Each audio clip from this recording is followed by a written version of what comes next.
সমাজসেবার কাজে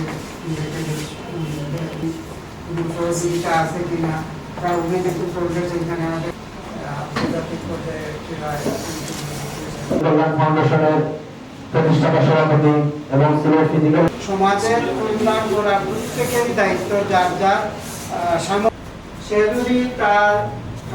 মানে সরল যে প্রাণীকুল আছে আমাদের নবী আমরা জানি উনি রহমতুল্লাহ আমরা জীবজন্তুর প্রতি আমরা খেয়াল রাখবো। আপনারা জানেন আমরা মানুষরা তাদের যে অবহেলনীয় ছিল তাদের খাদ্যের সঙ্গে সমাজের কল্যাণে মানুষের কল্যাণে কাজ করতে হবে। আমাদের প্রশাসক সাহেব আছেন, উনি শুধু প্রশাসক না, উনি জেলা বিএনপির সভাপতি।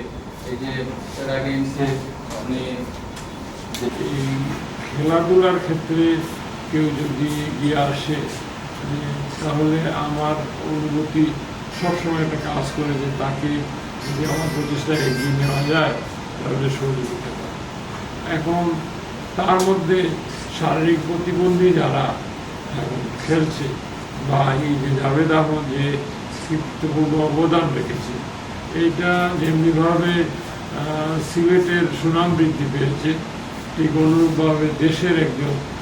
কৃতি খেলোয়াড় হিসাবে নিজেকে মেলে ধরেছে। এটা আসলে আমরা সমাজের অগ্রসর শ্রেণী যারা বা সমাজে আমরা বিভিন্ন কর্মকাণ্ডে নিয়োজিত যারা আছি বা সমাজ যারা আজকে মানুষের সামনে একজন সমাজকর্মী হিসাবে প্রতিষ্ঠিত বা রাষ্ট্রীয়ভাবে যারা সরকারের বিভিন্ন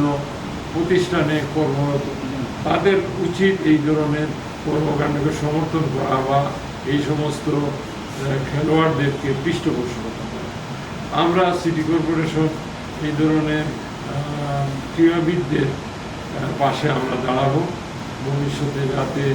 এই শারীরিক প্রতিবন্ধী যারা আছে তাদের খেলাধুলাকে উৎসাহিত করা অথবা খেলাধুলার মাধ্যমে সুনাম নিয়ে আসা এই সমস্ত মানুষকে আমরা সহযোগিতার জন্য আমাদের সিটি কর্পোরেশনের এই যে সহযোগিতা আমরা কনফারেন্স রুমে আমাদের সিটি কর্পোরেশনের প্রশাসক মহোদয় জনাব আব্দুল কাইয়ুম সাহেব যে আমাদেরকে এখানে একটা প্রোগ্রাম করার সুযোগ করে দিয়েছেন, সেজন্য ওনাকে ধন্যবাদ জানাচ্ছি।